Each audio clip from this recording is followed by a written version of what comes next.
บายดีท่านพ่อแม่พี่น้องตลอดทานผู้ชมทั้งบ้าน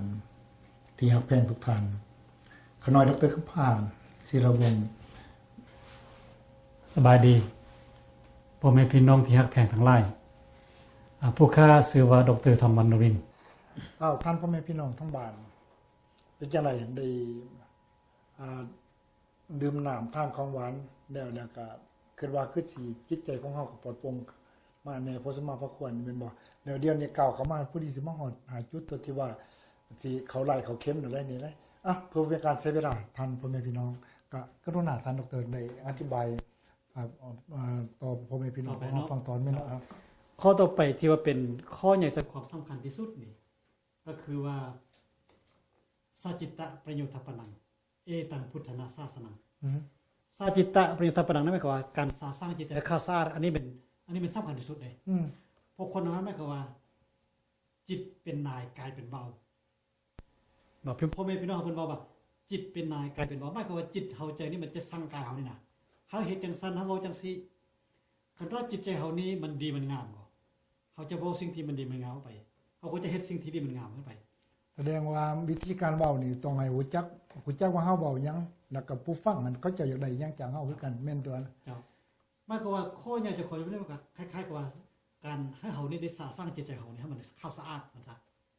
เพราะว่าคันถ้าจิตใจเฮาบ่เข้าสะอาดแล้วจะไปว่าผู้อื่นนี่ก็แปลว่ามันก็สิบ่งามคือกันมันบ่มันก็บ่เป็นคำเข้าสะอาดว่าซะนะคือตัวอย่างว่าคนผู้นึงมีความโลภจังซี่นะจิตใจท่านเศร้าหมองด้วยความโลภคือโลภะนี่นะคำว่าโลภะความโลภความจริงก็เป็นคำภาษาบาลีนะเขาเอามาซะเอามาใส่เป็นภาษาลาวเป็นภาษาลาวว่าซะคือตัวอย่างผู้นึงมีความโลภสินะคันถ้าผู้นึงมีความโลภแล้วคันจะไปเว้ากับหมู่ก็ต้องส่วนกันเป็นหลักตัวอย่างซะใช่บ่คันถ้าว่าผู้นึงมีโทสะแล้วเว้าออกมามันก็บ่เข้าหูมันจะเป็นเพิ่นเฮาว่าคำเว้าอันที่ว่าอันให้คล้ายคาดเป็นพรุสวาจาว่าซะวาจาที่ว่าฟังแล้วเฮาบ่พอใจหรือว่าการกระทำไปพวกได้มีความมันโกรธก็เวลากิริยาท่าทางนี่ก็บ่งามเด้แสดงออกให้เห็นบ่ทางใดก็ทางหนึ่งด้วยเหตุนี้เลยหมายความว่าจิตใจท่านเป็นผู้บังคับมันน่ะพ่อแม่เฮาจึงเอิ้นว่าจิตเป็นนายกายเป็นเบาการสร้างจิตให้เข้าสร้างได้เป็นอันนี้แล้วเป็นเนื้อในข้อใหญ่ใจความข้องอันน่ะพระปฏิโมกข์นี่นะเพราะว่าจิตใจนั้นมันจะควบคุมหมดทุกอย่างทางกายเฮานี้ฉะนั้นพ่อแม่พี่น้องเฮาคันถ้าว่าเข้าใจธรรมะข้อนี้ก่อนแล้วมันให้เข้าใจคำว่าสัจจิตะประโยชน์ปนังนี้เอตังพุทธศาสนานี้เพราะว่าตัวนี้เป็นหัวใหญ่ข้อใหญ่จากความคันว่าจิตใจเฮาเข้าสะอาดแล้วเฮาเฮ็ดหยังเป็นมันก็เข้าสะอาดเด้เพราะว่าเฮามีความเข้าสะอาดเป็นพื้นฐานเป็นสมาธิเพิ่นจังบอกว่าคือกันกับประเภทเขานี่แม่นบ่เจ้าคันประเภทเขานี่นั่นแล้วคันเมื่อเวลาเฮาบิดเป็นประเภทเขาเฮาจะเอาสีหยังมาแต่งใส่ก็แปลว่าสีก็ได้มันก็เป็นสีนั่นเจ้าก็เป็นสีได้มันก็จับสีดีอีกก็จับสีดีอีกด้วยอันนี้ก็คือจิตใจของเฮาคือกันแม่นล่ะเจ้าแต่ว่าการสร้างจิตใจนั้นมันบ่เป็นข้อง่ายๆมันบ่คือเฮาไปซักผ้ามันสะอาดมันแสดงว่ามันมีขั้นมีตอนมีการปฏิบัติเป็นขั้นเป็นตอนไปล่าๆอย่างเริ่มการรักษาศีลไปรักษาศีลแล้วเริ่มไปเข้าหาสมาธิเริ่มสมาธิเราไปเข้าไปหาปัญญาเข้าไปหาปัญญาเพราะว่าศีลนั้นมันจะการปฏิบัติมันจะมีหลายระดับเพิ่นเฮ้าว่ามันมีกิเลสหยาบมีกิเลสสำคัญแล้วก็มีกิเลสละเอียดคำบาลีเพิ่นเอิ้นว่าอนุสัยกิเลสก็หมายกับกิเลสที่มันนอนอยู่บนเนื้อนั่นน่ะด้วยเหตุนี้ก็การสร้างจิตใจนี้มันต้องสร้างหมดทั้ง3อย่างนี้มันยังค่อยสิแล้วมันซะถ้าเราสร้างข้อใหญ่คือตัวว่าเราจะสร้างเรื่องกันข้อยำๆซะคือตัวเฮาศาสนา5สินะข้อปานานิยสุขาสัตว์เน้อจังซี่นะเรื่องบ่ฆ่าคนเน้อสิความจริงบ่แม่นแต่ฆ่าสิได้ยาสุทำหายหมายความคือสิว่าคือบ่หมายถึงคำว่าการรักษาต่างๆท่านทำลายชีวิตแต่คิดประทุษร้ายซื่อก็ยังบ่งามแม่นบ่อันคิดนั้นแท้บ่ผิดศีล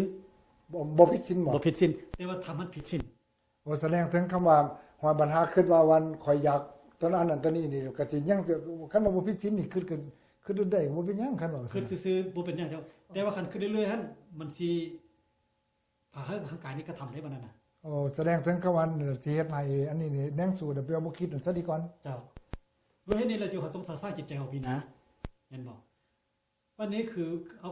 สร้างศีล5ศีลข้อปานาข้ออธินาข้อกาเมข้อมุสาข้อสุราเมอะไรนี่อันนี้มันจะรักษาศีลหยาบเลยคือตัวอย่างมีหมู่มาสวดไปกินเหล้าสินะโอ้มื้อนี้บ่ไปดอกมื้อนี้เพราะว่ามื้อนี้รักษาศีล5มันบาแล้วสิเห็นบอก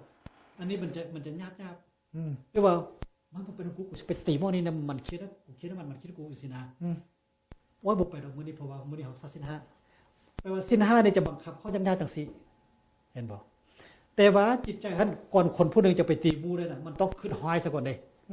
คนผู้นึงจะเป็นรักหมู่มันต้องคิดรักซะก่อนเด้แสดงว่าความโลภความโกรธความหลงนี่แปลว่ามีอยู่ในจิตใจเจ้ามีขึ้นแล้วมันยังค่อยไปเฮ็ดมันซะวันนี้คันถ้าว่าเฮาฮู้จักเข้าใจศีลแล้ววันนี้เฮาจักปฏิบัติข้อศีลต่อไปอันนี้ก็นะการปฏิบัติข้อต่อไปเพราะคันถ้าว่าศีล5เนี่ยปฏิบัติได้แล้วเฮาก็ปฏิบัติรุ่นต่อไปเติมคือหยังคือข้อ5สมาธิเจ้าเพราะคนเราจะทำชั่วนี้มันจะต้องคิดชั่วซะก่อนถ้าว่าจิตใจเขานี้บ่มีสมาธินะมันจะมีนิวรณ์มารบกวนอยู่เสมอคันมีนิวรณ์มารบกวนแล้วจิตใจมันก็จะแล่นไปตามกระแสของโลกกระแสของอันนั้นเจ้าบางเทื่ออาจจะขึ้นหลักอาจจะหักสังอาจจะขึ้นนั้นขึ้นนี้ไปจิตใจมันบ่สงบมันซะเขาจึงบังคับจิตให้มันเข้าสมาธิก็มันจังเพราะว่าบ่อยากให้มันเป็นจิตใจเป็นบาปเจ้าคันจิตใจบ่สมาธิแล้วความคิดโลภก็บ่มีความคิดรักก็บ่มีความคิดไปตีบุค่าพวกนี้บ่มีมีแต่ตัวอยากทำบุญกุศลเจ้าแต่ว่าเมื่อเวลาว่าจิตใจเขาออกจากสมาธินะ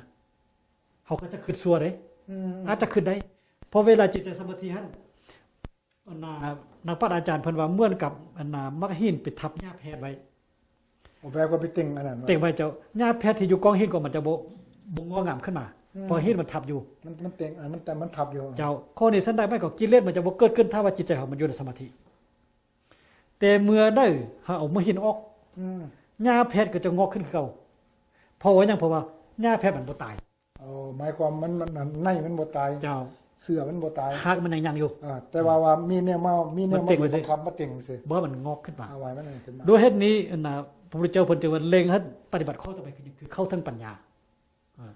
เมื่อถึงปัญญาแล้วเขาจะได้ถอนหากถอนโคนของกิเลสคือเอากิเลสที่เป็นสิ่งที่เป็นเนื้อนอนนั่งนอนอยู่ในใจเฮาน่ะพี่น้องอนุสัยกิเลสเอานั้นออกไปแล้วเหมือนกับน้ำมันใส่ที่มันใส่แก้วมาเขาจะมันนิ่งมาติงน้ำเฟื่อนไปซะมามันก็ใส่คือเก่าแต่ว่าคันท่าน้ำมันใส่อยู่แต่ว่ากวนนั้นมันมีขี้ตมนะเขามันนิ่งปุ๊บมันก็ขี้ตมมันก็ฟุ้นเข้ามาโดยหมายความว่าขี้ต้มนี่ขี้ฟุ้นนี่ทั้งแม่นว่ายิงเขาไปกวนตัวนั้นแห้งยิงคุณศาสนาเจ้าแม่นล่ะข้อนี้สั้นได้ก็การว่าสาจิตะปริตปนังนี่ก็คล้ายๆกับว่าการถอนหักถอนก่อนของกิเลสอยู่ในใจนะออกหมดในเวลานั้นเลยเขาจะได้เข้าถึงมกขธรรมแท้เข้าถึงนิพพานจุดประสงค์มันอยู่บนนี้มันซะอันนี้แม่นเป้าหมายแท้แน่นอนเห็นบ่เป้าหมายสุดๆศาสนาพุทธมันอยู่บนนี้แหละโอเคก่อนทานพ่อแม่พี่น้องที่เสด็จเขาทั้งเรื่องการสรุปเรื่องตัวนี้อันสุดอันนี้เพิ่นบอกอันนี้ขึ้นมาแล้วก็เขาไปถึงยอดของพระนิพพานที่นั่นแล้วก็ขอทานพ่อแม่พี่น้องให้ใจตั้งใจอีกบาทนึงดื่มน้ำเย็นๆเอาของหวานมาหาประทานจักหน่อยนึงแล้วก็มาพอกันอีก